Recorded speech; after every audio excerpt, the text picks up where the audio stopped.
Histoire sainte, les patriarches, Don Jean de Montléon. Chapitre 8, la circoncision. Genèse 16. Abraham avait 86 ans lorsqu'Ismaël vint au monde. Les promesses si formelles que Dieu lui avait faites lui permettaient d'espérer que d'autres naissances allaient suivre celle-là, et amorcer enfin cette descendance qui devait égaler en nombre les étoiles du ciel. Mais l'épreuve du patriarche n'était pas encore à son terme. 13 nouvelles années passèrent sans amener le moindre changement dans la situation. Sarah restait toujours stérile, et il paraissait insensé d'escompter qu'à 90 ans, elle pût encore avoir un héritier. Abraham, cependant, ne voulant pas mettre en doute les assurances qu'il avait reçues de Dieu, en arrivait donc à cette conclusion que l'enfant de la promesse n'était autre qu'Ismaël et que c'est sur lui qu'il devait compter pour assurer sa succession. Voyant cela, le Seigneur lui apparut une fois de plus, afin de le tirer de son erreur et de lui préciser que le fils qu'il avait annoncé serait bien un fils de Sarah. « Je suis, lui dit-il, le Dieu Tout-Puissant. Ma puissance dépasse tout ce que tu peux imaginer. Rien ne lui est impossible. Ne va pas penser que la naissance d'Ismaël ait épuisé ce que je suis capable de faire. Ne limite pas mes moyens à la mesure de ceux de l'homme. Marche en ma présence et sois parfait. Occupe-toi de ta sanctification, cherche à t'avancer dans la perfection et ranime sans cesse en toi le sentiment de ma présence. Songe que je suis partout avec ma sagesse, avec ma puissance, avec ma bonté, que rien n'arrive sans ma permission, que je fais à tout moment et partout ce qui me plaît et que je ne te perds pas de vue un instant. Tout ce que tu as à faire, fais-le de ton mieux. Quand tu accomplis tes fonctions de père, de mari ou de chef, quand tu manges, quand tu marches, quand tu parles, quand tu pries, cherche à te comporter aussi parfaitement que possible, et c'est par là que tu arriveras à la béatitude. J'établirai mon alliance entre toi et moi, et je multiplierai ta descendance au-delà de tout ce que tu peux concevoir. » En entendant ces mots, Abraham se prosterna le visage contre terre, ne sachant comment exprimer sa reconnaissance pour la sollicitude que lui témoignait son Créateur et pour des promesses si magnifiques. « Je suis, ajouta Dieu, ego sum, ébauchant déjà dans cette parole la révélation du buisson ardent, ego sum, qui sum, je suis celui qui est. C'est moi qui possède la plénitude de l'être, et partant la plénitude du bien, la somme de toutes les perfections. Ne cherche pas d'autre maître et d'autre objet que moi, et ne crains pas que je change de sentiment à ton égard comme le font si souvent les grands de la terre. Mon être est immuable par essence. Ce que je dis, ce que je promets est assuré pour toujours. Je te déclare donc que j'établirai mon alliance avec toi et que tu seras le père d'une multitude de nations. Dans l'ordre de la nature d'abord, puis dans celui de la grâce. Les uns tiendront de toi la vie naturelle, les autres la vie de la foi. Et pour consacrer cette mission de patriarche suprême, dont il investissait son serviteur, Dieu ajouta « À partir de maintenant, ton nom ne sera plus Abram, c'est-à-dire Père élevé, mais tu t'appelleras Abraham, c'est-à-dire Père d'une multitude. » Ce changement était le signe d'une faveur exceptionnelle. Dieu dira plus tard à saint Jean « À celui qui vaincra, c'est-à-dire qui saura se vaincre lui-même, je donnerai la manne cachée et un nom nouveau. » Cette mutation n'était donc pas seulement destinée à exprimer la nouvelle dignité conférée au serviteur de Dieu, c'était aussi la reconnaissance officielle de la victoire qu'il avait remportée sur lui-même, au cours des épreuves dont sa vie avait été traversée. La même faveur fut accordée à Saraï. Elle s'appellera dorénavant Sarah. Saraï voulait dire « ma princesse ». Sarah s'interprète absolument « princesse ». Cette modification signifie, explique saint Jérôme, que jusqu'alors ces droits s'exerçaient sur la seule famille d'Abraham. Maintenant, ils vont s'étendre sur tout le peuple des croyants, dont elle sera la mère et la maîtresse. Dieu sanctionne ensuite une fois de plus son alliance avec le patriarche. « Je te ferai croître prodigieusement, lui dit-il. Je t'établirai chef des nations, et des rois sortiront de toi. Ainsi, j'établirai mon alliance entre toi et moi, et ta postérité après toi, à travers ces générations, par un pacte éternel, afin que je sois ton Dieu et le Dieu de ta postérité après toi. Et je te donnerai à toi et à ta postérité la terre où tu pérégrines, toute la terre de Canaan, en possession éternelle, et je serai leur Dieu. Mais ce pacte, tu le garderas toi et ta postérité après toi. » Ces derniers mots voulaient dire « Cette alliance que je conclus aujourd'hui avec toi, il faudra que tu veilles à la garder soigneusement, toi et tes descendants après toi. Car si Dieu est éminemment fidèle et immuable dans ses promesses, il n'en va pas de même de l'homme, qui est instable et changeant par nature. Aussi, pour que cette insigne faveur vous reste sans cesse présente à l'esprit, vous en graverez le signe à vif dans votre chair. Tout mâle d'entre vous sera circoncis, et vous circoncirez votre chair, afin que ce soit là un signe d'alliance entre moi et vous. L'enfant de 8 jours sera circoncis parmi vous. Tout mâle en vos générations, tant le serviteur né dans votre maison que le serviteur acheté, sera circoncis, et même celui qui ne sera pas de votre race. Ainsi, mon pacte en votre chair sera une alliance éternelle. Le mâle dont la chair n'aura pas été circoncise, cette âme sera exterminée du milieu de mon peuple, parce qu'il aura rendu vaine mon alliance. » Cet ordre divin établissait officiellement le rite de la circoncision qui allait consacrer l'appartenance spéciale du peuple hébreu à son Créateur. Dorénavant, tous les Juifs devront porter imprimé sur leur corps un signe distinctif destiné à leur rappeler qu'ils sont à jamais séparés des païens et que dès lors ils ne peuvent plus, sous aucun prétexte, imiter ceux-ci dans leur culte idolâtrique ou dans la licence de leurs mœurs.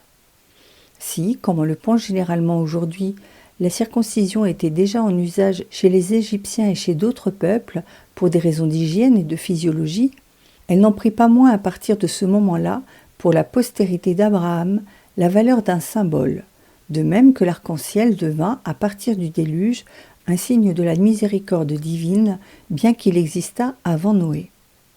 Cependant, à côté de son caractère symbolique, la circoncision avait une réelle valeur de sacrement. Le sentiment commun des docteurs de l'Église est qu'elle effaçait le péché originel. Saint Ambroise, Saint Fulgence, Saint Augustin, tous les grands maîtres du Moyen-Âge l'enseignent positivement. Saint Grégoire le Grand écrit « Ce que vaut pour nous l'eau du baptême, le mystère de la circoncision l'a fait pour les anciens. » Et le pape Innocent III confirme cette opinion dans la décrétale contre les cathares. Sans doute, elle n'ouvrait pas les portes du ciel, puisque celui-ci devait rester fermé jusqu'à la passion de notre Seigneur. Elle n'imprimait pas de caractère, mais elle remettait, au moins partiellement, les péchés actuels. Et elle conférait la grâce, quoique d'une autre manière et avec moins d'abondance que le baptême. Elle agissait non pas ex opere operato, selon le langage des théologiens, c'est-à-dire par sa vertu propre, comme le font les sacrements, mais ex opere operantis, c'est-à-dire en raison de la foi de celui qui la recevait ou des parents qui les présentaient.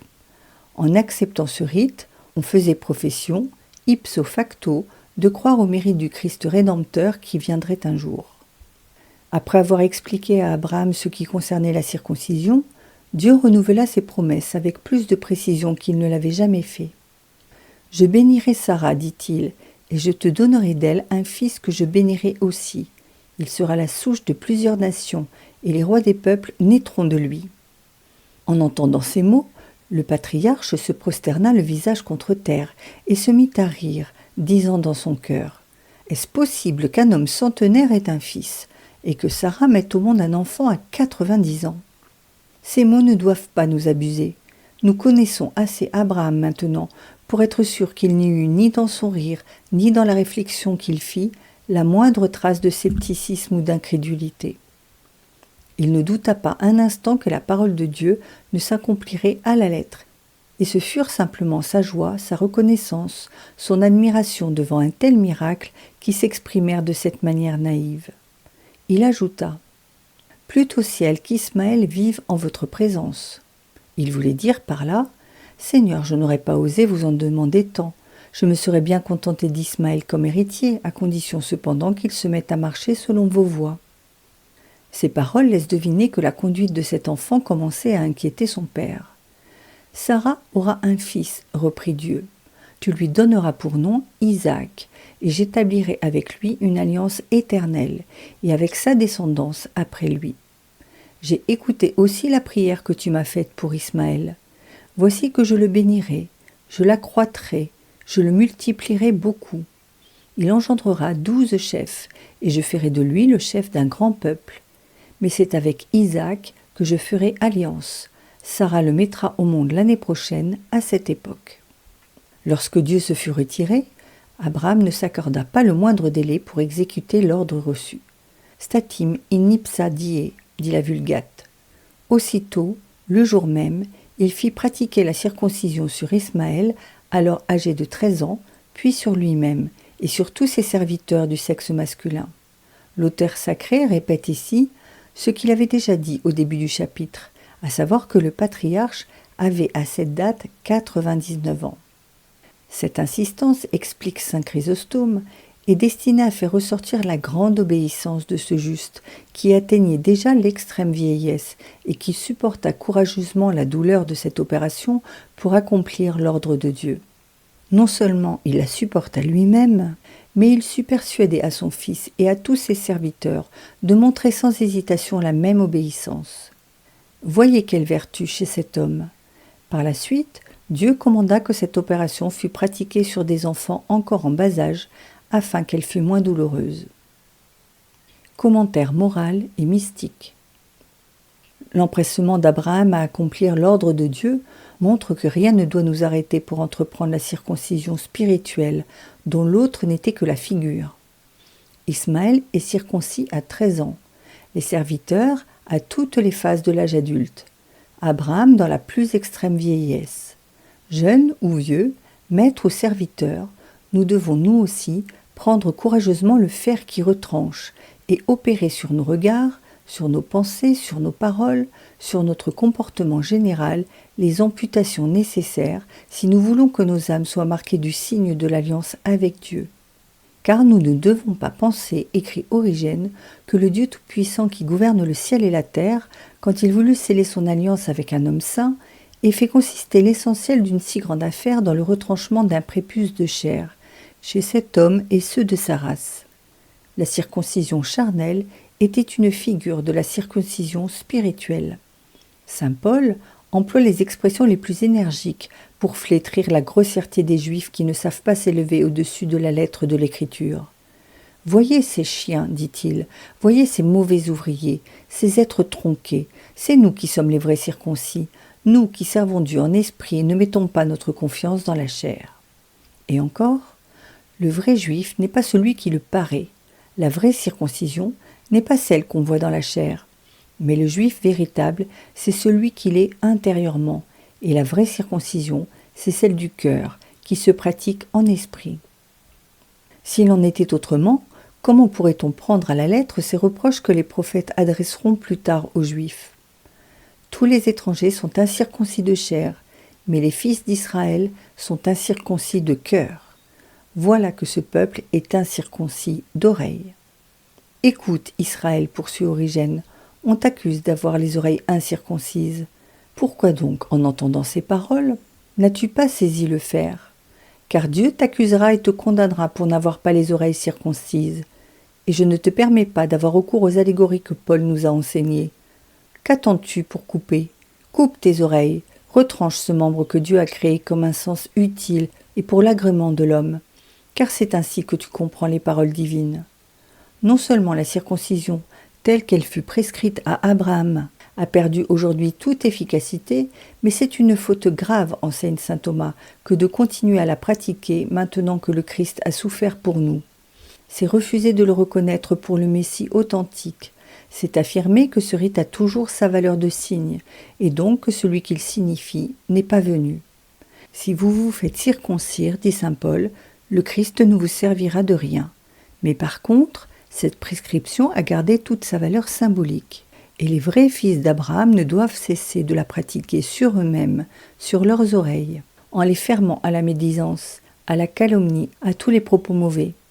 Sur leurs lèvres, en châtiant leur langage, en s'interdisant les paroles grossières, violentes, injustes, mensongères, ou même simplement inutiles. Sur leur corps, en observant strictement les lois de la chasteté. Sur leur cœur, en le gardant non seulement des rêveries malsaines et des désirs mauvais, mais encore de toute pensée contraire à la foi. Pour que l'homme de Dieu soit absolument parfait, dit Origène, tous ses membres doivent être circoncis. Ses mains doivent s'abstenir des larcins, des vols, des meurtres, et s'employer seulement pour les œuvres de Dieu. Il faut circoncire les pieds pour qu'ils ne se meuvent que selon les intentions de Dieu. Les yeux pour qu'ils ne convoitent pas le bien du prochain, pour qu'ils ne regardent pas de femmes avec concupiscence.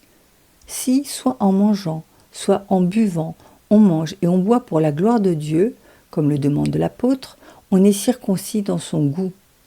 Quand au contraire, on se fait un dieu de son ventre et qu'on s'adonne au raffinement de la gourmandise, je dirais qu'on a le goût incirconcis.